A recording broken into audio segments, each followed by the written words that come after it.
Israeli হামলায় জ্বালানি ছড়িয়ে পড়ায় অগ্নিকূপ তেহরান। সৌদিতে বাংলাদেশের সহ নিহত 2। ইরানের সর্বোচ্চ নেতা খামেনি পুত্র মুজতাবা টিকবে না বেশি দিন, হুঁশিয়ারি ট্রাম্পের। দুইজনে কাজ করি আর দুইজনে বসে থাকে, কষ্টেই চলা হয় আর কি। টাকাটা যদি দেয় ওষুধ একটা খরচ হয়ে চলে জায়গা আমরা একটু বাঁচতে পারলাম, চলতে পারলাম। করেল বস্তিবাসীর জীবন যুদ্ধে নতুন আসা ফ্যামিলি কার্ড কাল উদ্বোধন করবেন প্রধানমন্ত্রী। যুগান্তকারী উদ্যোগ বলছেন বিশ্লেষক। সুফল নিশ্চিতে বিতরণের স্বচ্ছতায় জোর। ঈদ ঘিরে রেলের ওয়ার্কশপে ব্যস্ততা। চট্টগ্রামের জরাজীর্ণ 122টি বগি মেরামত করে বহরে যুক্ত। ঢাকা টাঙ্গাইল মহাসড়কে 4 লেনের কাজ শেষ না হওয়ায় যানজটের শঙ্কা। ভারতে আত্মগোপনেও রক্ষা হল না ওসমান হাদির খুনিদের। বাংলাদেশের প্রতিরক্ষা গোয়েন্দা তথ্যে পশ্চিমবঙ্গে গ্রেফতার ফয়সাল আলমগীর, হস্তান্তর প্রক্রিয়া শুরু। এবং বাড়ি থেকে শুরু করে গরুর খামার। উত্তরার দিয়াবাড়ি লেকের কয়েক কিলোমিটার জুড়ে অবৈধ স্থাপনা উচ্ছেদ হতে না হতেই ফের দখল, শিগগিরই অভিযানের হুঁশিয়ারি।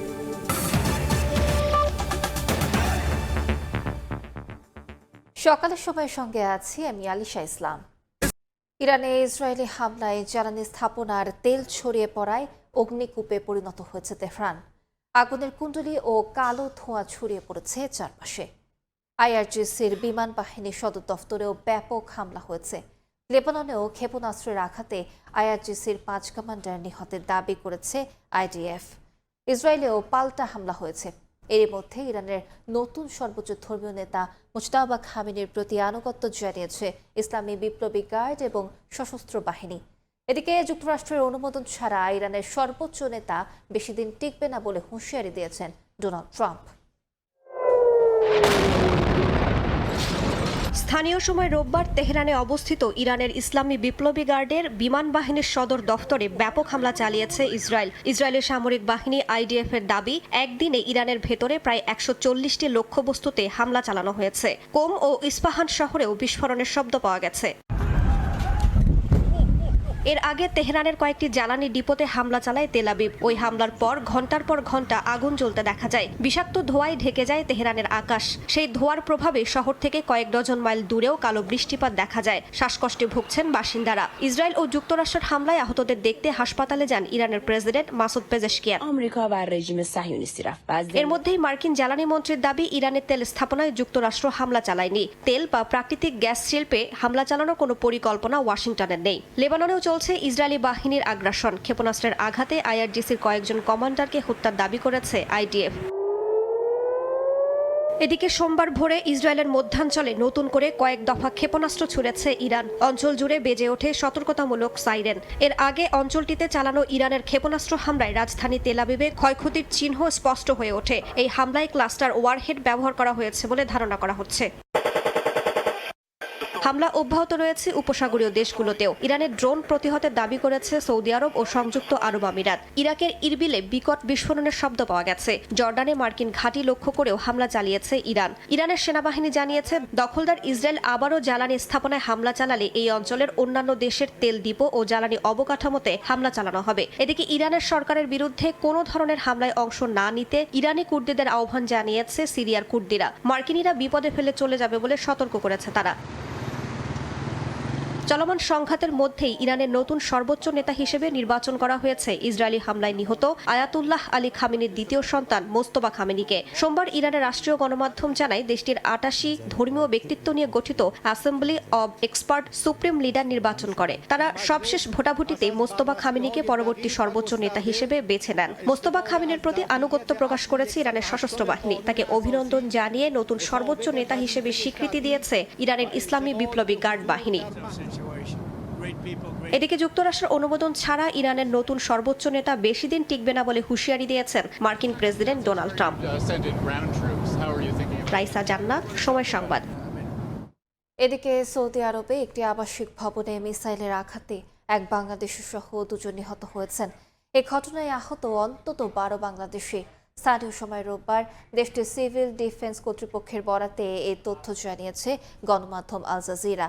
সংস্থাটি এক্সে দেয়া এক বার্তায় জানায়, মিসাইলটি রিয়াদ প্রদেশের আল খার্জ প্রশাসনিক এলাকার একটি আবাসিক কম্পাউন্ডে আঘাত হানে। এ ঘটনায় আতঙ্কে প্রবাসী বাংলাদেশিরা। গভীর শোক ও উদ্বেগ প্রকাশ করেছে সৌদি সরকার। ইরান ইসরায়েলের সংঘাতে প্রায় বন্ধ হয়ে গেছে বাংলাদেশের সবজি রফতানি। সবচেয়ে বড় সবজি রফতানির গন্তব্য মধ্যপ্রাচ্য ও ইউরোপে বাজার হারাচ্ছেন রফতানিকারকরা। বিশেষজ্ঞরা বলছেন, যুদ্ধ দীর্ঘ হলে বড় ক্ষতির মুখে পড়বে সম্ভাবনাময় এই খাত। এ অবস্থায় বিকল্প বাজার খোঁজার তাগিদ তাদের। MS আরিফিনের রিপোর্ট। ফসলের মাঠ থেকে সরাসরি বিদেশ, লাউ, লেবু, বেগুনের মতো নানা কাঁচা সবজির কোনোটি যাবে ইউরোপের ভোক্তার পাতে, কোনোটির গন্তব্য মধ্যপ্রাচ্যে থাকা প্রবাসীদের দেশীয় স্বাদের যোগান দিতে। তবে ইরান ইসরায়েল সংঘাতে এসব ফসল কিনে দুশ্চিন্তায় পড়েছেন রপ্তানিকারকরা। কেননা আকাশপথে পরিবহন বন্ধ থাকায় প্রধান রপ্তানি বাজার মধ্যপ্রাচ্যে প্রায় বন্ধ হয়ে গেছে সবজি রপ্তানি।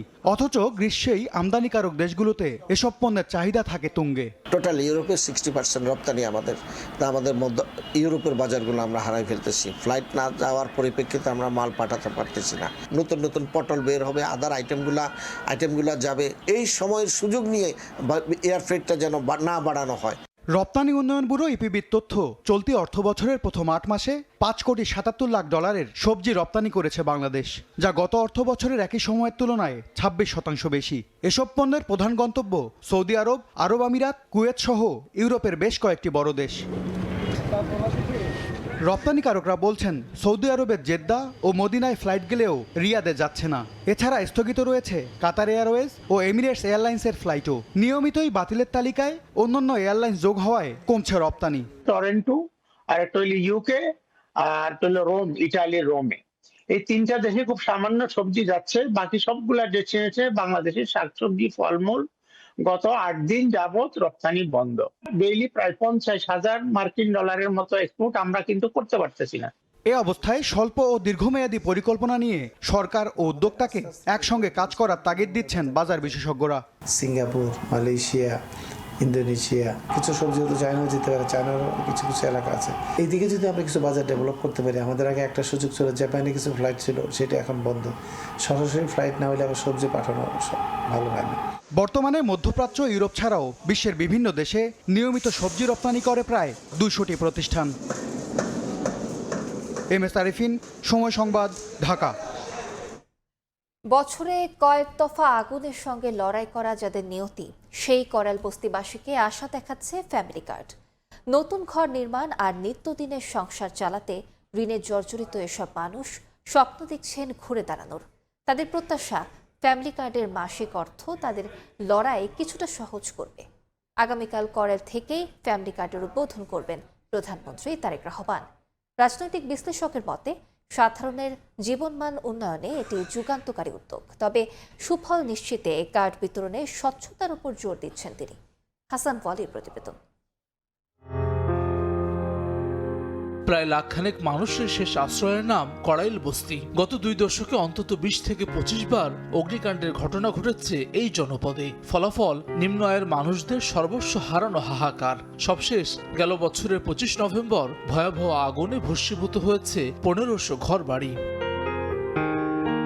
3.5 মাস আগে লাগা আগুনের ক্ষয়ক্ষতি এখনো কাটিয়ে উঠতে পারেনি অধিকাংশ বাসিন্দারা। তার মধ্যে চলছে জীবন জীবিকার লড়াই। ফিরোজা বেগমের লড়াইটাও আবারও মাথা গোজার ব্যবস্থা নিশ্চিতের। ঋণ করে ঘর ওঠানোর সংগ্রামে নেমেছেন তিনি। আমরা এনুই যাতাই 3 বার ফুরছি, 3 বার ফুরা হন গরু উঠাইতে ঋণ করে। পাশের গলিতে দেখা মিলল গৃহিণী জবেদার। সংসারে একমাত্র উপার্জনক্ষম ব্যক্তি তিনি। উনুনে রান্না চড়িয়ে জানালেন জীবন সংগ্রামের গল্প। আমরা 4 জন মানুষ থাকি, 2 জনে কাজ করি আর 2 জনে বসে থাকে। খুব কষ্টেই চলা হয় আর কি। বছরে কয়েকবার আগুনের সঙ্গে লড়াই আর 3 বেলা খাবার নিশ্চিতের যখন মূল ভাবনা, তখন পরিবারের বয়োজ্যেষ্ঠদের জন্য ওষুধ কিংবা ভবিষ্যতের জন্য সঞ্চয় রীতিমতো দুঃসাধ্য সব মানুষদের কাছে। তাদের মনেই কিছুটা আশা দেখাচ্ছে সরকারের ফ্যামিলি কার্ড প্রকল্প।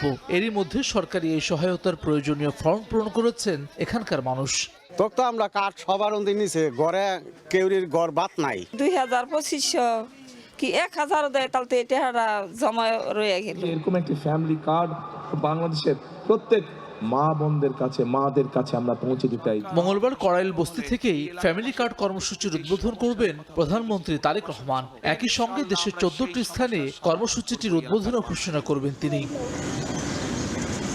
ক্ষমতায় এসেই নির্বাচন ইশতেহার অনুযায়ী ফ্যামিলি কার্ডের উদ্যোগ নেওয়ায় খুশি নিম্ন আয়ের এসব মানুষ। অনেকেই স্বপ্ন দেখছেন কিছুটা সঞ্চয়ের, কারো বা ঋণ পরিশোধের দুশ্চিন্তা থেকে মুক্তির আনন্দ। মাসে 2000 টাকা ওষুধের খরচও লাগে, ও টাকাটা যদি দেয় ওষুধ একটা খরচ হয়ে চলে জায়গা। আমরা একটু বাঁচতে পারলাম, চলতে পারলাম, একটু ওষুধ পানি খাইতে পারি। কড়াইল বস্তির ঘরে ঘরে পরিশ্রমী আর উদ্যমী নারী। এখানে বসবাসকারী প্রায় 50,000 নারীর অধিকাংশই কর্মজীবী। ঠিক কিছুদিন আগেই আগুনে ভস্মীভূত হয়েছিল এসব ঘর। সেখানে উঠছে নতুন স্থাপনা। মানুষ স্বপ্ন দেখছেন নতুন করে বাঁচার। সেই স্বপ্নে আরেকটু পালকযুক্ত করছে সরকারের ফ্যামিলি কার্ডের মতো উদ্যোগ। এসব মানুষদের প্রত্যাশা সঠিক মানুষদের হাতে যথাযথভাবে পৌঁছে যাবে এই ফ্যামিলি কার্ড। মেগা প্রজেক্টের পরিবর্তে ফ্যামিলি কার্ডের মতো উদ্যোগকে ইতিবাচক হিসেবে দেখছেন এই গবেষক। তার মতে সাধারণের জীবনমান উন্নয়নে এটি যুগান্তকারী উদ্যোগ। এটি বাংলাদেশের ক্ষেত্রে একটি যুগান্তকারী একটি পদক্ষেপ হবে। আপনি যদি দেখেন যে রাষ্ট্র তার রিসোর্সকে সরাসরি একটা নির্দিষ্ট জনগোষ্ঠী, বিশেষ করে যারা নিম্ন আয়ের, তাদের জীবন মান উন্নয়নের জন্য তারা ব্যয় করবেন। এই যে সিলেকশন যে প্রসিডিওর আছে সেটা অত্যন্ত সুন্দরভাবে করা উচিত। এই জায়গাতে অনেক রকমের জালিয়াতি হয়, দুর্নীতি হয়, যে জিনিসগুলো আমাদেরকে অনেক সময় সংশয় সন্দেহের মধ্যে ফেলে দেয়। নারীর ক্ষমতায়ন নিশ্চিত করতে ফ্যামিলি কার্ড পরিবারের মা বা নারী প্রধানের নামে ইস্যু করা হবে। পাইলট পর্যায়ে প্রতিটি পরিবারকে মাসিক 2500 টাকা নগদ সহায়তা দেবে সরকার। হাসান ওয়ালি, সময় সংবাদ, ঢাকা। চট্টগ্রামের জঙ্গল সলিমপুরে অভিযান চালাচ্ছে যৌথ বাহিনী। এই মুহূর্তে সেখানে আছেন রিপোর্টার পার্থ প্রতিম বিশ্বাস। সরাসরি চলে যাচ্ছি তার কাছে। পার্থ, বিস্তারিত জানাবেন। চট্টগ্রামের সীতাকুণ্ডের জঙ্গল সলিমপুরে কিন্তু আজকে অভিযান শুরু করেছে যৌথ বাহিনী। আমরা দেখেছি সকালে যৌথ বাহিনীর একটি বিশাল টিম কিন্তু জঙ্গল সলিমপুরের ভেতরে প্রবেশ করেছেন। আমরা এই মুহূর্তে কিন্তু জঙ্গল সলিমপুরের যে প্রবেশ মুখ, সেই প্রবেশ মুখের সামনে দাঁড়িয়ে আছি এবং এখানে আসার পরে আমরা যেটি দেখছি, এখানে আসলে সেনাবাহিনীর সদস্যরা যেমন আছেন, এখানে র্যাবের সদস্যরা কিন্তু উপস্থিত আছেন এবং পুলিশ, জেলা পুলিশ, মেট্রো পুলিশ সবাই কিন্তু একসাথে এখানে সম্মিলিতভাবে কিন্তু আসলে অভিযান পরিচালনা করছেন। সেই বিষয়টি কিন্তু আমরা দেখছি এবং এই গত জানুয়ারিতে এখানে অভিযান পরিচালনা করতে এসে র্যাবের এক সদস্য আসলে সন্ত্রাসীদের হামলায় কিন্তু মারা গিয়েছিলেন এবং বাকি 4 সদস্য কিন্তু গুরুতর কিন্তু আহত হয়েছিলেন। সেই বিষয়টি আমরা দেখেছিলাম। এরপর আসলে বিভিন্ন সময় এই সীতাকুণ্ডের যে জঙ্গল সলিমপুর, এখানে বিভিন্ন সময় অভিযান পরিচালনা করতে এসে কিন্তু বারবার আমরা দেখেছি যারা আইনশৃঙ্খলা রক্ষাকারী বাহিনীর সদস্য রয়েছে তাদের উপর এখানে সন্ত্রাসী বাহিনী কিন্তু বিভিন্ন সময় কিন্তু হামলা করেছে। সেক্ষেত্রে আজকে আগেই প্রশাসনের পক্ষ থেকে কিন্তু ঘোষণা দেওয়া হয়েছিল এখানে যৌথ অভিযান পরিচালনা করা হবে, তবে সেটি কখন করা হবে সেই বিষয়ে কিন্তু সুনির্দিষ্টভাবে বলা হয়নি। তবে আজকে ভোররাত থেকে আমরা দেখছি আসলে পুলিশ, র্যাব, সেনাবাহিনীর বিশাল একটি টিম আসলে জঙ্গল সলিমপুরের ভেতরে প্রবেশ করেন এবং সেখানে কিন্তু এই মুহূর্তে তারা অভিযান পরিচালনা করছেন। একটু জঙ্গল সলিমপুর সম্পর্কে যদি আমি জানিয়ে রাখি, চট্টগ্রাম নগরের বাইজিদ বোস্তামি থেকে 2 কিলোমিটার পশ্চিমে কিন্তু এশিয়ান উইমেন ইউনিভার্সিটি এবং এর বিপরীতে লিং রোডের উত্তর পাশে 3100 একর জায়গা জুড়ে কিন্তু এই জঙ্গল সলিমপুরের কিন্তু অবস্থান এবং সীতাকুণ্ডে এটির অবস্থান হলেও এটি অনেকটা নগরীর ভেতরেই। এর পূর্ব দিকে হাটাজারি, এছাড়া 2004 সালের 5ই আগস্টের দেশের রাজনীতির পট পরিবর্তনের পর এই এলাকাটি নিয়ন্ত্রণ নিয়ে সংঘর্ষ, খুনোখুনি, দখলের ঘটনা কিন্তু বিভিন্ন সময় কিন্তু আসলে চলে আসছে এবং সম্প্রতি এলাকায় দখল নিয়ে সন্ত্রাসীদের বিভিন্ন পক্ষের কিন্তু আসলে সংঘর্ষ এবং গোলাগুলির ঘটনাও হয় এবং আমরা আগেই জানিয়েছি যে র্যাবের এক সদস্য কিন্তু এখানে অভিযান পরিচালনা করতে আসলে কিন্তু এখানে কিন্তু আমরা দেখেছি তাদের উপর কিন্তু হামলাও করা হয়েছে, এমন ঘটনা ঘটেছে। তো সেক্ষেত্রে আমরা আসলে জঙ্গল সলিমপুরের যে মূল ঢোকার যে প্রবেশপথ সেখানে অবস্থান করছে এবং প্রশাসনের পক্ষ থেকে গণমাধ্যম কর্মীদেরকে ভেতরে প্রবেশেও কিন্তু বাধা দেওয়া হচ্ছে এবং তারা বলছেন অভিযান যখন পুরোপুরি শেষ করে সবাই ফিরে আসবে তখন হয়তো বিস্তারিত গণমাধ্যম কর্মীদেরকে জানানো হবে। তো এই ছিল আমার কাছে এখনো পর্যন্ত চট্টগ্রামের জঙ্গল সলিমপুর এলাকা থেকে এখানকার সর্বশেষ খবর। সরাসরি যুক্ত ছিলাম চট্টগ্রামে। ঈদ যাত্রার জন্য প্রস্তুত হচ্ছে ট্রেন। জরাজীর্ণ 122টি বগি মেরামত করে রেলওয়ের বহরে যুক্ত করে চমক দেখিয়েছে চট্টগ্রামের পাহাড়তলী ওয়ার্কশপ। প্রতিবার ঈদে দেয়া হতো 80 থেকে 90টি বগি। এবার বাড়তি চাহিদার কারণে শ্রমিক ও বাজেট সংকটের পরও মাত্র 2 মাসেই বগিগুলো বহরে যুক্ত করা হচ্ছে। স্বাক্ষর টিপুর ক্যামেরায় কমলদের রিপোর্ট। 16ই মার্চের মধ্যে বাংলাদেশ রেলওয়ের বহরে যুক্ত করতে হবে ঈদযাত্রার জন্য চলাচল উপযোগী 122টি বগি। আর তাই কর্মব্যস্ত রেলওয়ের পাহাড়তলি ওয়ার্কশপ। চলতি বছরের 14 জানুয়ারি থেকে শুরু হওয়া 2 মাসের কর্মপরিকল্পনায় প্রথম পর্যায়ে লক্ষ্যমাত্রা ধরা হয়েছিল 105টি বগি। পরবর্তীতে আরও 17টি বাড়িয়ে করা হয়েছে 122টি। অবশ্যই ইতিমধ্যে 92টি বগি মেরামত শেষে বহরে যুক্ত করতে ওয়ার্কশপ থেকে শেডে পাঠিয়ে দেওয়া হয়েছে। প্রতি বছরে আমাদের 90টা টার্গেট ছিল, এবারই কিন্তু সবচেয়ে বেশি 122টা কোথাও আমরা আউটরান দিচ্ছি। বগির কাজ করতে হয়, এরপরে আমাদের বডির কাজ করতে হয়, এরপরে ভিতরে ইন্টেরিয়র আছে, ফ্যান, লাইট, এসি সমস্ত কাজ করতে হবে। পেইন্টিং করে একদম নতুনের মতো করে বের করে দিতে হয়। অনেক যাত্রী এখানে ভ্রমণ করতে পারবেন এবং খুব স্বাচ্ছন্দ্যে ভ্রমণ করতে পারবেন। প্রয়োজনীয় বগি সংকটের কারণে ঈদযাত্রায় অতিরিক্ত যাত্রী চাহিদা মেটাতে হিমশিম খেতে হয় রেলওয়ে কর্তৃপক্ষকে। এই অবস্থায় দীর্ঘদিন ধরে শেডে পড়ে থাকা নষ্ট, জরাজীর্ণ এবং ব্যবহার অনুপযোগী বগিগুলি হয়ে ওঠে ভরসাস্থল। আর তাই মেরামতের জন্য এগুলোর স্থান হয় পাহাড়তলি ওয়ার্কশপে। ফল্টগুলি চিহ্নিত করি, তারপরে এগুলি সলভ করে টার্নিং করা হয়, বোরিং করা হয় এবং গ্রিজিং ফিটিং করা হয়, তারপরে এগুলি দেওয়া হয় গাড়িতে, বগিতে। বগিগুলো যখন আসে তখন ওগুলো চলার উপযোগী থাকে না। তো আমাদের রেলওয়ে কারখানায় যখন বগিগুলো আসে তখন আমরা এগুলো পুরো মেরামত করার পরে রেলপথে চলার উপযোগী করে দিই। পুরাতন যারা জিনিস ছিল আর এখন নতুন চকচক হয়েছে, যাত্রীরা যাতে সুন্দর মতো আসা যাওয়া করতে পারে, যাতে খুশি হয় ওইভাবে আমরা দিয়েছি। নিয়মিত চলাচলরত যাত্রীবাহী ট্রেনগুলিতে যেমন ঈদের আগে অতিরিক্ত হিসেবে এসব বগি যুক্ত হবে, তেমনি ঈদের বিশেষ ট্রেনও প্রস্তুত হবে মেরামত করা বগি দিয়ে। আর তাই প্রতিটি বগির লিফট এনামেল, পিরিয়ডিক্যাল ওভারহোলিং ছাড়াও নতুন বসার আসন প্রস্তুত, ফিটিং করা হয়েছে লাইট, ফ্যান এবং শীততাপ নিয়ন্ত্রিত যন্ত্র।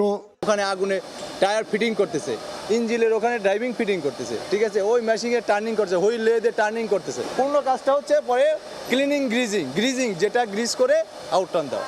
ঈদ উপলক্ষে ঈদের স্পেশাল গাড়ি আছে, বাড়তি চাপ, সেই জন্য আমরা বাড়তি কাজ করতে হইতেছে। অবশ্য আরও অন্তত 24টি বগি পুরোপুরি মেরামত শেষে বহরে যুক্ত হওয়ার অপেক্ষায় রয়েছে। 13 মাস থেকে শুরু হবে রেলওয়ের ঈদযাত্রা। আর এবার বিভিন্ন রুটে চলবে 5 জোড়া বিশেষ ট্রেন। এমনিতেই নিরাপদ বাহন হিসেবে রেলের চাহিদা রয়েছে ব্যাপক। আবার ঈদের সময় সেই চাহিদা বেড়ে যায় আরও কয়েক গুণ। আর তাই একেবারে চলাচল অনুপযোগী জরাজীর্ণ বগি মেরামত করে যুক্ত হচ্ছে রেলের বহরে। এবারও ঈদযাত্রায় ব্যবহৃত হবে এ ধরনের 122টি বগি। চট্টগ্রামের পাহাড়তলি ওয়ার্কশপ থেকে কমল দে, সময় সংবাদ। 5 বছরেও শেষ হয়নি এলেঙ্গা থেকে যমুনা সেতু গোলচত্বর পর্যন্ত 4 লেন সড়কে নির্মাণ কাজ। ঈদযাত্রায় যানজটের শঙ্কায় ব্যবহারকারীরা। তবে যাত্রী ভোগান্তি কমাতে মহাসড়কে কঠোর অবস্থানে থাকবে আইনশৃঙ্খলা বাহিনী। কাদির তালুকদারের তথ্য ও রাশেদ খানের ছবি নিয়ে রিপোর্ট। ঢাকা-টাঙ্গাইল মহাসড়কে জোরেশোরে চলছে ফ্লাইওভার নির্মাণ কাজ, পাশাপাশি চলমান 4 লেন প্রকল্পের কাজও। ঠিকাদার প্রতিষ্ঠান জানাচ্ছে এলেঙ্গা থেকে যমুনা সেতু পর্যন্ত ফেজ 5 অংশে 5 বছরে কাজ শেষ হয়েছে 50%। ঢাকা থেকে ছেড়ে আসা যানবাহন গাজীপুরে ভোগড়া হয়ে এলেঙ্গা পর্যন্ত স্বাভাবিক গতিতে চলাচল করলেও যমুনা সেতু পর্যন্ত নেমে আসে ধীরগতি। যাত্রী ও চালকদের শঙ্কা, উত্তরের পথে এবার যানজটের ভোগান্তি হতে পারে। রাস্তায় কাজ চলছে, কাজ তো কমপ্লিট হয়নি, কমপ্লিট হওয়ার কথা ছিল আগে, এখনো তো হয়নি। নির্বাচনের আগে এখানে আমি প্রায় 1 ঘন্টা জ্যামে আটকা পড়েছিলাম। এলাঙ্গা স্টপেজের এই যে আপনার এই ওভারব্রিজ এটা ওকে করতে হইব, তাইলে যানজট হইব না। প্রকল্প পরিচালকের দাবি 4 লেন প্রকল্পের কাজ চলমান থাকলে তেমন যানজট হবে না। 2 লেন 3 লেনের মতো জায়গা আমার ফ্রি আছে এবং আমরা আশা করতেছি যে আগামী সামনে যে ঈদ উল ফিতর আছে, এই ঈদ উল ফিতরে উত্তরবঙ্গগামী মানুষ নির্বিঘ্নে চলাচল করতে পারবে। যানজট নিরসনের মাধ্যমে মানুষের নিরাপদ যাত্রা নিশ্চিত করতে ব্যবস্থা নেওয়ার কথা বলছে জেলা পুলিশ। যে জায়গায় সমস্যা হোক আমরা তৎপর রয়েছি, যে আমাদের পুলিশ থাকবে, যে 24 ঘন্টায় আমাদের আছে জেলা পুলিশ থাকবে। 2016 সালে একনেকে অনুমোদন পাওয়ার পর 2021-এর ডিসেম্বরে এলেঙ্গা থেকে যমুনা সেতু গোলচত্বর পর্যন্ত সড়কের কাজ শুরু হয়। 2025 সালের মধ্যে নির্মাণ কাজ শেষ করার কথা থাকলেও এখনো পর্যন্ত বেশিরভাগ কাজই বাকি রয়ে গেছে। সময় সংবাদ, টাঙ্গাইল।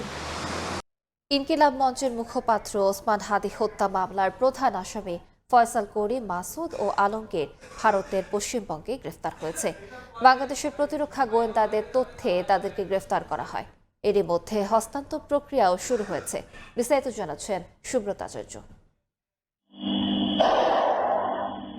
রাজধানীর পুরানো পল্টনে গত 12 ডিসেম্বর গুলিবিদ্ধ হন ইনকিলাব মঞ্চের মুখপাত্র শরীফ ওসমান হাদি। ঢাকা 8 আসনে স্বতন্ত্র প্রার্থী হিসেবে নির্বাচনে অংশ নিতে চাওয়া হাদিকে গণসংযোগের সময় মাথায় গুলি করে পালিয়ে যায় আততায়ীরা। পরে ওসমান হাদিকে উন্নত চিকিৎসার জন্য সিঙ্গাপুরে নেওয়া হয়। সেখানেই 18 ডিসেম্বর তিনি মারা যান। আলোচিত এই হত্যাকাণ্ডের প্রধান আসামি সাবেক ছাত্রলীগ নেতা ফয়সাল করিম মাসুদ ও আলমগীর হোসেনকে রোববার রাতে ভারতের পশ্চিমবঙ্গ থেকে গ্রেপ্তার করেছে স্থানীয় পুলিশ। রাজ্য পুলিশের এসটিএফ এর এক প্রতিবেদনে বিষয়টি নিশ্চিত করেছে ভারতীয় বার্তা সংস্থা এএনআই। এতে বলা হয়, শনিবার দিবাগত রাতে বাংলাদেশ সীমান্তবর্তী পশ্চিমবঙ্গের বনগাঁ এলাকায় অভিযান চালিয়ে তাদেরকে গ্রেপ্তার করা হয়। পুলিশের স্পেশাল টাস্ক ফোর্স বা এসটিএফ এর এক সংবাদ বিজ্ঞপ্তিতে এ তথ্য নিশ্চিত করা হয়। প্রতিবেদনে আরো বলা হয়, ফয়সাল ও আলমগীর মেঘালয় সীমান্ত দিয়ে অবৈধভাবে ভারতে অনুপ্রবেশ করে। পরে বিভিন্ন স্থান ঘুরে পশ্চিমবঙ্গের বনগাঁ এলাকায় আসে। সেখান থেকে তাদের আবার বাংলাদেশে ফেরার পরিকল্পনা ছিল বলেও উল্লেখ করা হয়। এ ঘটনায় অবৈধ অনুপ্রবেশের অভিযোগে মামলা হয়েছে। কলকাতার বিধাননগর আদালতে তাদের তোলা হয় এবং তাদের পুলিশ রিমান্ড মঞ্জুর করেন বিচারক। এদিকে বাংলাদেশের প্রতিরক্ষা গোয়েন্দাদের তথ্যের ভিত্তিতেই শহীদ হাদি হত্যার আসামিদের গ্রেপ্তার করা হয়েছে বলে জানিয়েছে আন্তঃবাহিনী জনসংযোগ পরিদপ্তর আইএসপিআর। এক বিজ্ঞপ্তিতে বলা হয়, আইনি প্রক্রিয়ার মাধ্যমে ফয়সাল ও আলমগীরকে বাংলাদেশে ফিরিয়ে নেয়ার প্রস্তুতি নেওয়া হচ্ছে। সুব্রত আচার্য, সময় সংবাদ, কলকাতা। ইরান ইসরায়েল যুদ্ধে নিহত মধ্যপ্রাচ্যের প্রবাসী বোরানের মরদেহ দেশে এসে পৌঁছাবে কিছুক্ষণের মধ্যে। এই মুহূর্তে হযরত শাহজালাল আন্তর্জাতিক বিমানবন্দরে রয়েছেন সহকর্মী নাইম হাসান। সরাসরি চলে যাচ্ছি তার কাছে। নাইম, বিস্তারিত জানাবেন। ইরান ইসরায়েল যুদ্ধে মধ্যপ্রাচ্যে নিহত দুবাই প্রবাসী আহমেদ আলীর মরদেহ কিছুক্ষণের মধ্যেই দেশে এসে পৌঁছাবে। আমাদের কাছে পাওয়া সর্বশেষ তথ্য মতে আজ সকাল 8:55 ঢাকা দুবাইগামী একটি ফ্লাইটে তার মরদেহ দেশে এসে পৌঁছাবে। এরপর তার সে মরদেহ গ্রহণ করবেন প্রবাসী কল্যাণ প্রতিমন্ত্রী নুরুল হক নূর। আজকে এখান থেকে তার এই মরদেহ গ্রহণের পর তার পরিবারের সদস্যরা তার মরদেহ নিয়ে এখান থেকে চলে যাবেন মৌলভীবাজার বড়লেখা উপজেলায়। সেখানেই তার লাশ দাফন করা হবে। এই যে আহমেদ আলী, যিনি দুবাই প্রবাসী, তিনি মূলত গত সপ্তাহের শনিবার দুবাইয়ের আজমান শহরে ইরান ইসরায়েল যুদ্ধে একটি মিসাইল বিস্ফোরণে নিহত হয়েছিলেন। গত শনিবার তিনি দুবাইয়ের আজমান শহরের ইফতার পরবর্তী সময়ে সেখানে তার যেই জরুরি খাদ্য সরবরাহের নিয়োজিত যে কাজ, সেই কাজ সংক্রান্ত কাজে বের হলে তখন তিনি একটি মিসাইল বিস্ফোরণে নিহত হন। এখনো পর্যন্ত এরপর দুবাই সেই দেশের পক্ষ থেকে বলা হয়েছে যে মূলত একটি ইরানের ছোড়া মিসাইল বিস্ফোরণেই তিনি নিহত হয়েছেন। শুধু আহমেদ আলী নয়, আমরা আরও যতটুকু জানি যে দুবাইয়ের বাহিরেও বাহরাইনেও কিন্তু হচ্ছে একজন বাংলাদেশি প্রবাসী এই ইরান ও ইসরায়েল বিস্ফোরণে, যুদ্ধের বিস্ফোরণে নিহত হয়েছেন। এই যেই দুইজনের এখনো পর্যন্ত ইরান ও ইসরায়েল যুদ্ধে নিহত হয়েছেন, তাদের মধ্যে একজনের মরদেহই আজকে সকালে এখানে শাহজালাল আন্তর্জাতিক বিমানবন্দরে এসে পৌঁছাবে, যেই মরদেহটি গ্রহণ করবেন প্রবাসী কল্যাণ প্রতিমন্ত্রী নুরুল হক নূর। এরপর তার মরদেহটি এখান থেকে গ্রহণ করে পরিবারের কাছে বুঝিয়ে দেওয়া হবে। আমাদের কাছে যে তথ্য রয়েছে যে পরিবার তার এই মরদেহটি এখান থেকে বুঝে পেয়েই তারা সরাসরি সিলেটের উদ্দেশ্যে রওনা হবে। সেখান থেকে তারা মৌলভীবাজার বড়লেখা উপজেলায় চলে যাবে। সেখানে গিয়েই মূলত হচ্ছে এই আহমেদ আলীর মরদেহ দাফন করা হবে। তো আমাদের কাছে এখনো পর্যন্ত পাওয়া তথ্য মতে যে এই যে আহমেদ আলী, তিনি গত শনিবার যে দুবাই আজমান শহরে নিহত হয়েছিলেন, এরপর সকল ধরনের প্রক্রিয়া সম্পন্ন করেই তার মরদেহ আজকে সকালে এসে শাহজালাল আন্তর্জাতিক বিমানবন্দরে পৌঁছাবে। তো এই ছিল আমার কাছে ঢাকা আন্তর্জাতিক শাহজালাল বিমানবন্দর থেকে সর্বশেষ তথ্য। সরাসরি যুক্ত ছিলাম হযরত শাহজালাল আন্তর্জাতিক বিমানবন্দরে। রাজধানীর যাত্রাবাড়িতে এক মাদক ব্যবসায়ীকে হত্যা করেছে দুর্বৃত্তরা।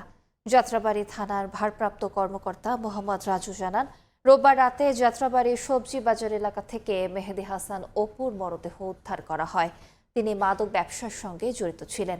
হত্যায় জড়িতদের ধরতে পুলিশ কাজ করছে বলেও জানান তিনি। ঘটনাস্থল থেকে আলামত সংগ্রহ করেছে সিআইডির ক্রাইম সিন ইউনিট।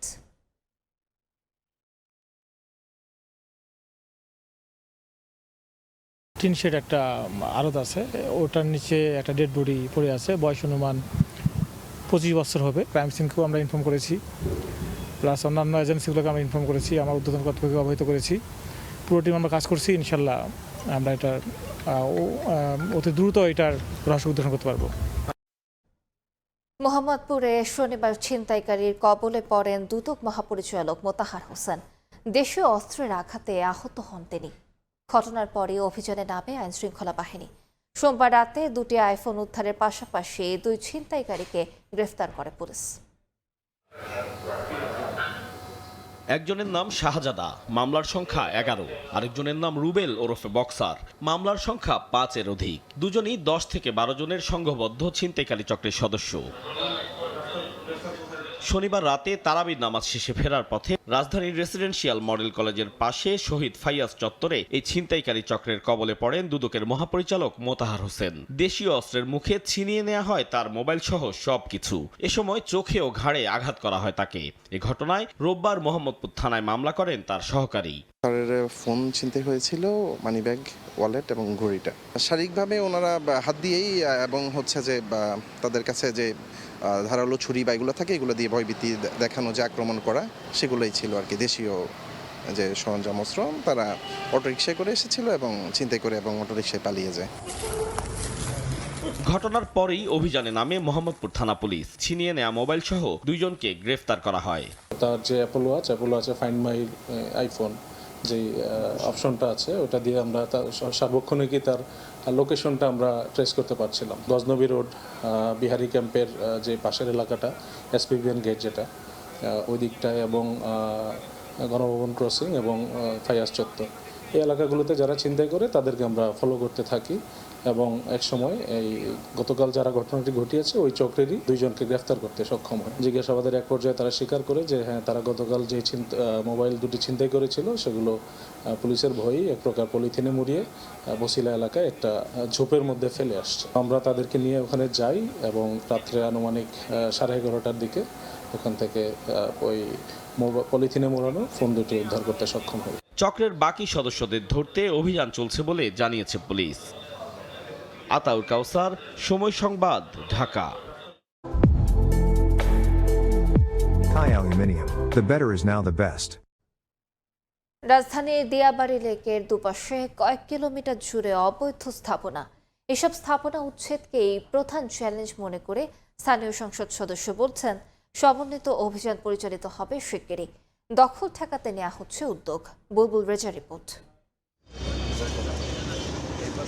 রাজধানীর উত্তরার 15 নম্বর সেক্টরে দিয়াবাড়ি লেকের অবস্থান। লেকটি কদিন আগেও ময়লা আবর্জনায় পরিপূর্ণ ছিল, এখন অনেকটাই পরিষ্কার।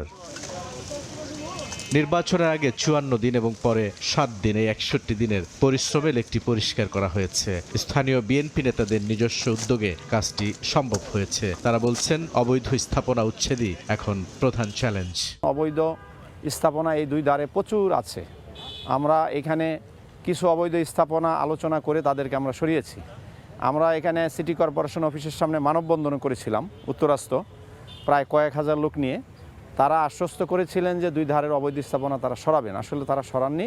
লেকটি অনেক গভীর ছিল এক সময়। আশপাশে বাড়ি তৈরির সময় পাইলিংয়ের সব মাটি ফেলা হয়েছে এই লেকে, ফলে লেকটি ভরাট হয়ে গেছে। পানির রং বদলে তা আলকাত্রার রঙে পরিণত হয়েছে। লেকের দুপাশ দখল করে তৈরি করা হয়েছে গাড়ির শোরুম থেকে শুরু করে বাড়ি, গরুর খামার, ভাঙারির দোকান ও প্লাস্টিকের কারখানা। এখানে বস্তি করছে, ফার্ম করছে, আমরা এখান থেকে হাট চলতে পারি না। এখানে অনেক ময়লা ছিল। দূষণ তো হচ্ছে প্লাস্টিকে। প্লাস্টিক তো আপনার এটা গলতেছে না, মাটির নিচে পুঁতে থাকে, পানিতে বেশে। এই জিনিসটা সেম, এই জিনিসটা আমরা এনে রিসাইকেল করি, এটা দিয়ে আমরা আবার প্লাস্টিকের পণ্য বানাই। এই পাশে দেখতেছেন ফোম, হ্যাঁ সন্ধ্যার পর যখন পুরায় তখন মনে করেন যে এত গ্যাস, এই গ্যাসের জন্য মনে করেন যে মানুষ সকালে মরে যাবো। স্থানীয় সংসদ সদস্য বলছেন একটিও অবৈধ স্থাপনা থাকবে না। রাজুক, সিটি কর্পোরেশন ও অন্যান্য সংস্থা মিলে সমন্বিত উচ্ছেদ অভিযান পরিচালিত হবে শীঘ্রই। আমি রাজুকের সাথে ইতিমধ্যে কথা বলেছি, সিটি কর্পোরেশনের সাথে কথা বলছি।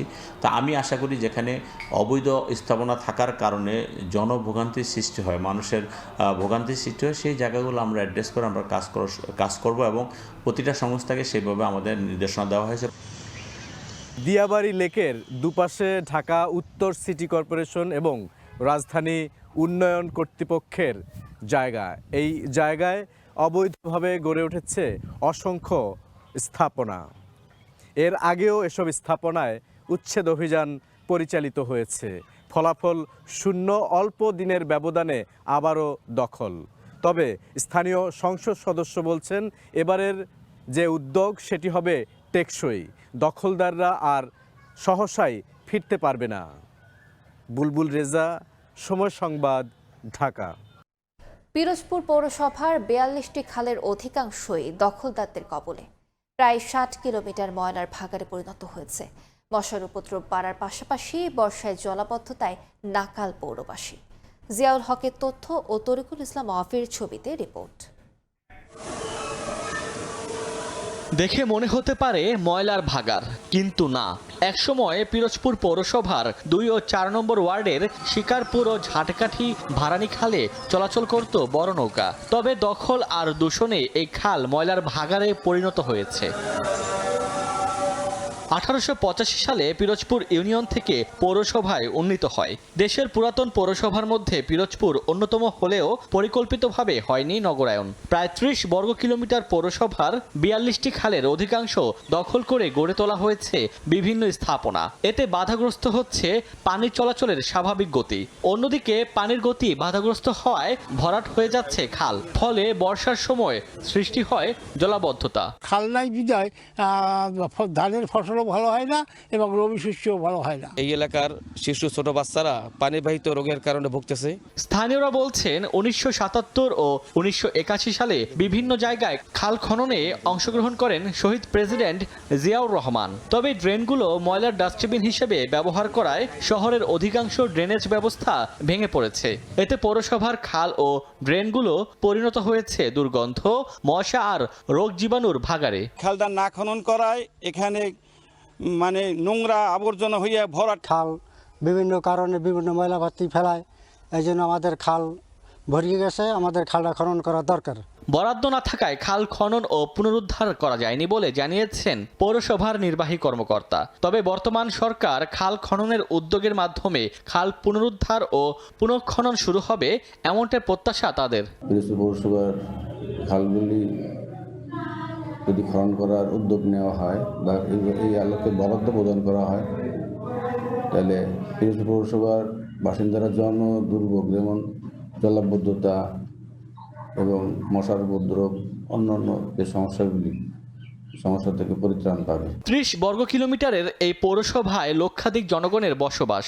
আর পৌরসভার 42টি খালের অধিকাংশই ইতোমধ্যে ভরাট ও দখল হয়ে গেছে। সময় সংবাদ, পিরোজপুর। নাব্য সংকটে হুমকির মুখে পড়েছে দক্ষিণাঞ্চলের নৌযোগাযোগ। গত 3 অর্থ বছরে প্রায় 90 লাখ ঘনমিটার নদী খনন করা হলেও মিলছে না কাঙ্ক্ষিত সুফল, বরং বেড়েছে জ্বালানি খরচ ও সময়। পরিবেশবাদীদের অভিযোগ, অপরিকল্পিত ড্রেজিংয়ে রাজনৈতিক দুষ্ট চক্রের হস্তক্ষেপ থামাতে হবে। সুজয় দাসের তোলা ছবিতে বিস্তারিত অপূর্ব পরিপূর্ণে। কীর্তনখোলা নদীর চরবাড়িয়া অংশে জেগে উঠেছে এই বিশাল চর। চোখে আঙুল দিয়ে এই চর দেখিয়ে দিচ্ছে বরিশালের নৌপথের বর্তমান দশা। নাব্য সংকটে হুমকির মুখে দক্ষিণের নৌ যোগাযোগ। বামনি, মিয়ারচর কিংবা লালুর চরের মতো গুরুত্বপূর্ণ 8 থেকে 10টি স্থানে পানির গভীরতা এখন 4 থেকে 5 ফুটের নিচে। লঞ্চ মাস্টারদের অভিযোগ, নামমাত্র ড্রেজিংয়ে কোনো সুফল মিলছে না, বরং ভোগান্তির পাশাপাশি অপচয় হচ্ছে সময় ও জ্বালানি। ড্রেজিং বিভাগের নথি বিভাগ বলছে গত ৩ অর্থ বছরে বরিশাল বিভাগে নদী খনন করা হয়েছে প্রায় ৯০ লাখ ঘনমিটার। এর পেছনে ব্যয় হয়েছে প্রায় ১৫০ কোটি টাকা, কিন্তু তারপরও মিলছে না সুফল। তবে সংশ্লিষ্ট কর্মকর্তাদের দাবি সবই হচ্ছে নিয়ম মেনে। প্রাকৃতিকগত কিছু ব্যাপার আছে, আর কিছু কিছু নদী আছে উজান এবং ভাটিতে ফ্লোটা রেগুলার না, ইরেগুলারিটির কারণে আপনার ওই সেডিমেন্ট গুলো পলি জমে যাচ্ছে। ড্রেজিং গুলো করা হচ্ছে আপনার পরামর্শক প্রতিষ্ঠানের, তাদেরকে মাথায় রেখেই। পরিবেশবাদীরা বলছেন পরিকল্পিতভাবে ড্রেজিং করা হলে নদী ফিরে পাবে তার স্বাভাবিক গতি। তবে রাজনৈতিক দুষ্ট চক্রের হস্তক্ষেপও থামাতে হবে। যদিও বন্দর কর্মকর্তা বলছেন অভিযোগ পাওয়া মাত্রই নেওয়া হচ্ছে ব্যবস্থা। একটি সমন্বয় পদ্ধতিতে ড্রেজিংগুলি করতে হবে।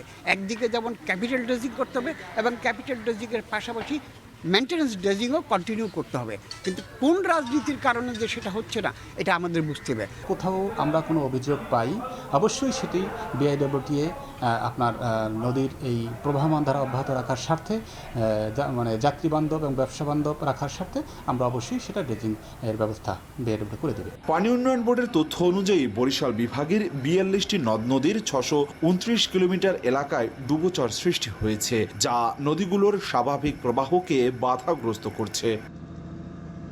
অপূর্ব অপু, সময় সংবাদ, বরিশাল। ইলিশের উৎপাদন বাড়াতে দেশের ৬টি অভয়াশ্রমে মাছ ধরা নিষেধাজ্ঞা চললেও বরিশালের চিত্র ভিন্ন। কাগজে কলমে নিষেধাজ্ঞা থাকলেও বাস্তবে নেই প্রতিফলন। বাজারে দেদার চেয়ে বিক্রি হচ্ছে জাটকা।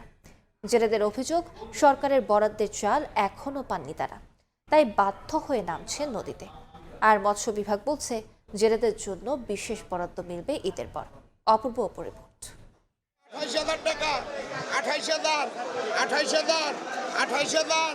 নিষেধাজ্ঞা চলাকালীন সময়ে এভাবেই প্রকাশ্যে বরিশালের বাজারে বিক্রি হচ্ছে জাটকা।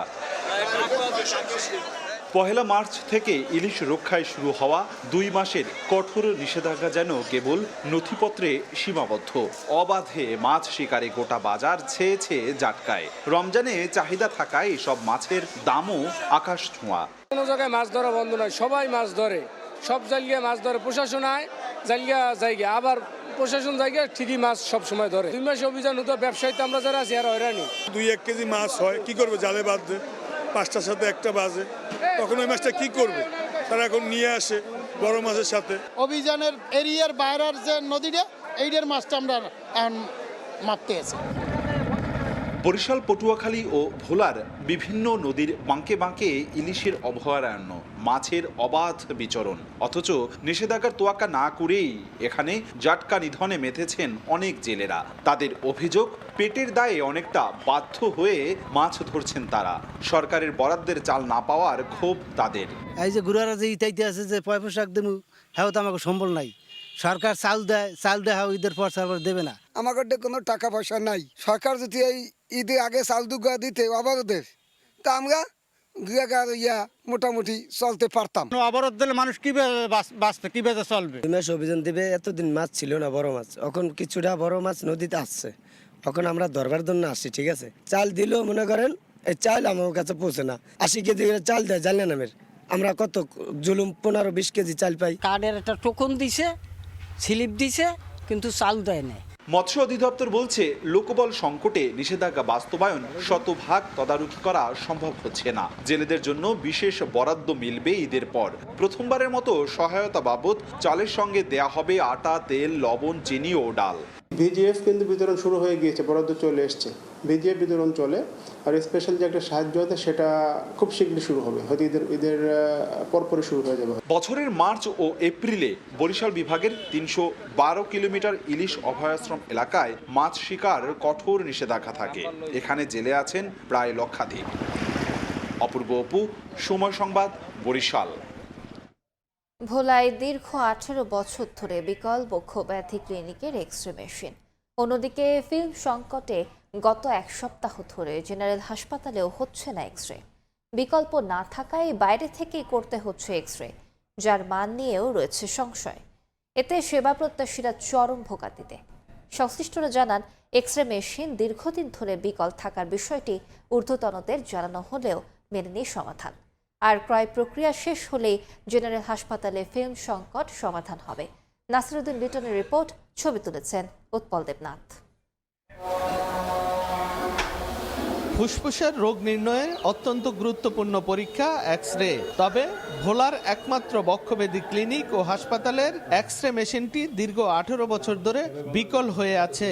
এতে সরকারি সুবিধা থেকে বঞ্চিত হচ্ছেন বক্ষব্যাধিতে আক্রান্তরা।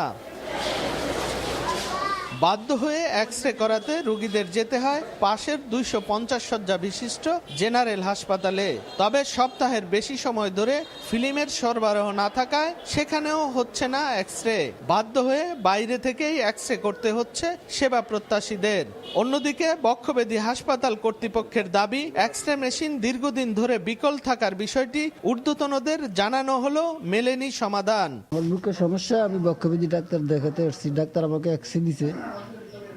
এক্সরেটা আমি হাসপাতালে করাতে পারি না, আমি বাইরের থেকে বেশি টাকা দিয়ে করানো লাগবে। এক্সরে নাই, এক্সরে ফিল্ম নাই, তো ফিল্ম না থাকার বিধায় আমাদের এটা বাইরে থেকে করা লাগছে, বেশি টাকা দিয়ে করতে হয়েছে। এর ভিতরে আবার একটা হয়রানির শিকার। সদর হাসপাতালে যদি এরকম সুযোগ সুবিধা না থাকে তাহলে তো এটা আমাদের জন্য খুবই খারাপ একটা অবস্থা আর কি। কিন্তু আমার থেকেও যারা খারাপ অবস্থা তারা তো অসহনীয় পর্যায়ে আছে, কিন্তু হাসপাতালে এই বেহাল দশা দেখার মতো কেউ নেই। হাসপাতালে যেই সরঞ্জাম প্রয়োজন, তাহলে সরঞ্জামগুলো কোথায়? এগুলা সরকারি হসপিটালে কোনো প্রকার, বিশেষ করে বেশিরভাগ সুযোগ সুবিধাই নেই। ঊর্ধ্বতন কর্তৃপক্ষকে আমরা বারবার জানিয়েছি, ওনারাও আশ্বাস দিয়েছেন এবং প্রতিনিধি দল এসে ইতিমধ্যে আমি এখানে যোগদান করার পর 2 দফায় এসে ওনারা দেখে গিয়েছেন এবং ওনারাও চেষ্টা করেছেন, কিন্তু এখনো পর্যন্ত আসলে এটা ওনারা এই বিষয়টা নিয়ে সম্পূর্ণ একটা ভালো সমাধান এটা এখনো দিতে পারেনি। এক্স রে ফিল্মের ক্রয় শেষ হলেই সংকট সমাধান হবে জানিয়েছেন হাসপাতাল তত্ত্বাবধায়ক। এক্স রে ফিল্মের স্বল্পতার কারণে আসলে আমাদের মাঝে মাঝেই বিড়ম্বনায় পড়তে হয় এবং মাঝে মাঝে এক্স রে কার্যক্রম আমাদের বন্ধ রাখতে হয়। যখন এই ক্রয় প্রক্রিয়া সম্পন্ন হবে তখনই আমরা এক্স রেটা পুরো উদ্যমে চালু করতে পারবো বলে আশা করি। বক্ষব্যাধি ও 250 শয্যা জেনারেল হাসপাতালে প্রতিদিন 5 শতাধিক রোগী চিকিৎসা সেবা নেন। এর মধ্যে এক্স রের প্রয়োজন হয় 50 থেকে 60 জনের।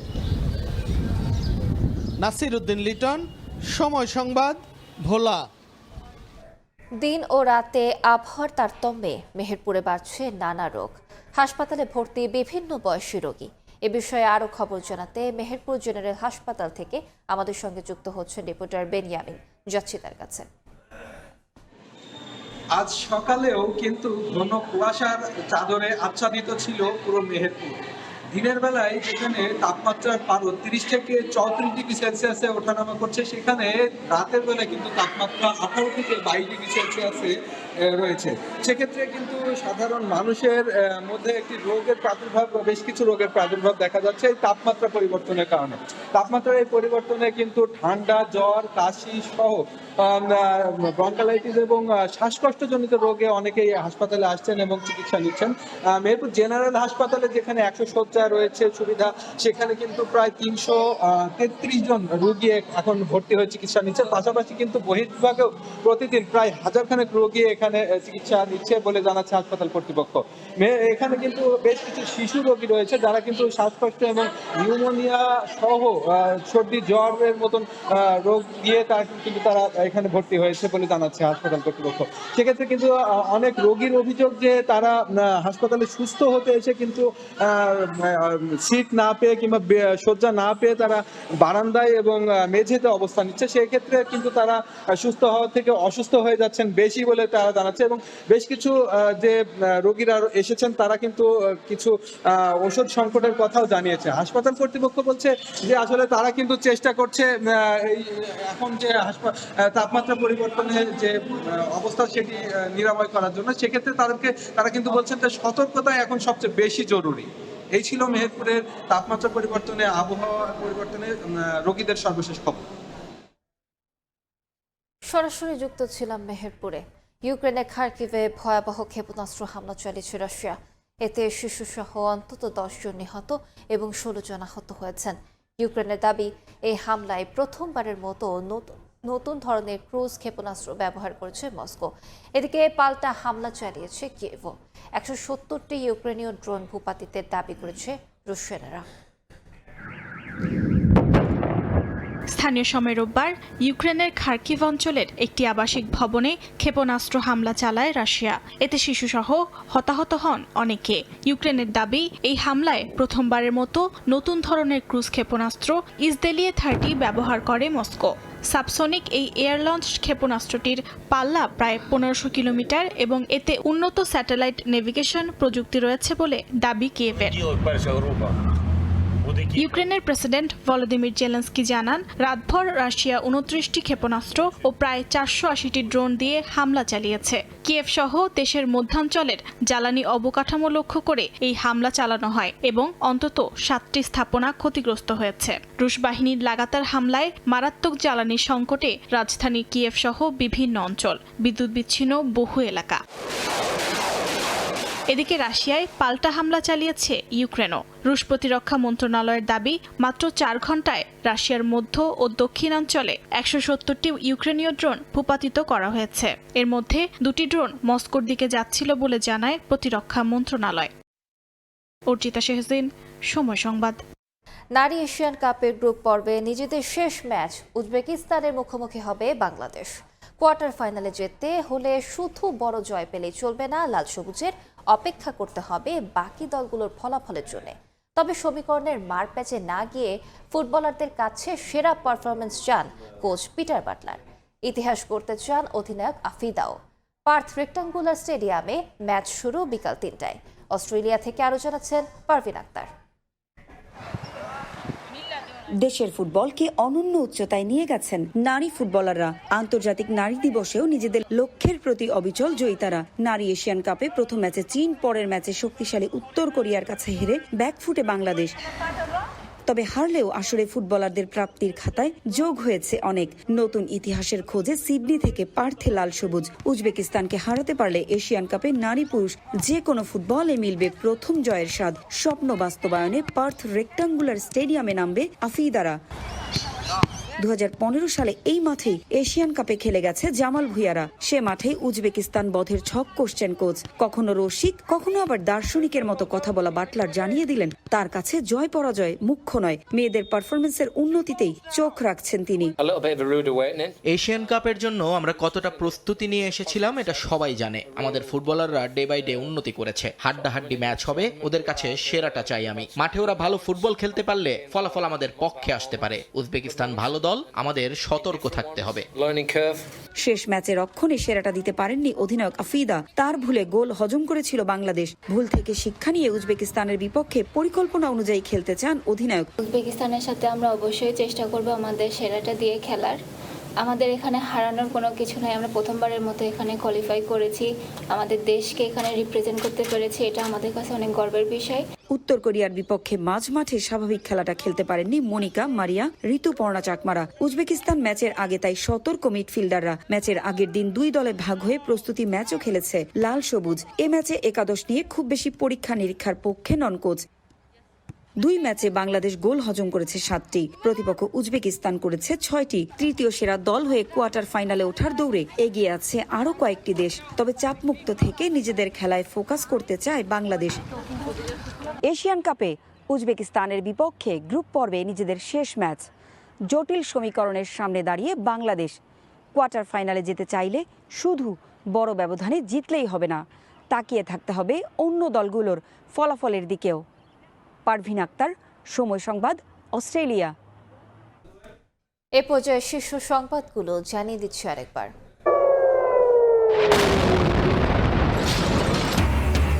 ইসরায়েলি হামলায় জ্বালানি ছড়িয়ে পড়ায় অগ্নিকূপ তেহরান। সৌদিতে বাংলাদেশের সহ নিহত 2। ইরানের সর্বোচ্চ নেতা খামেনি পুত্র মোজতাবা টিকবে না বেশি দিন, হুঁশিয়ারি ট্রাম্পের। ইরান ইসরায়েল যুদ্ধে নিহত প্রবাসী আহমদ আলীর মরদেহ আরব আমিরাত থেকে দেশে পৌঁছেছে। মরদেহ গ্রহণের অপেক্ষায় শাহজালাল বিমানবন্দরের স্বজনরা, পরিবারের শোকের মাতম। 2 জনে কাজ করে আর 2 জনে বসে থাকে, কষ্টে চলা হয় আর কি। টাকাটা যদি দেয় ওষুধ একটা খরচ হয়ে চলে জায়গা, আমরা একটু বাঁচতে পারলাম, চলতে পারলাম। করেল বস্তিবাসী জীবন যুদ্ধে নতুন আশা ফ্যামিলি কার্ড কাল উদ্বোধন করবেন প্রধানমন্ত্রী। যুগান্তকারী উদ্যোগ বলছেন বিশ্লেষক। সুফল নিশ্চিতে বিতরণের স্বচ্ছতায় জোর।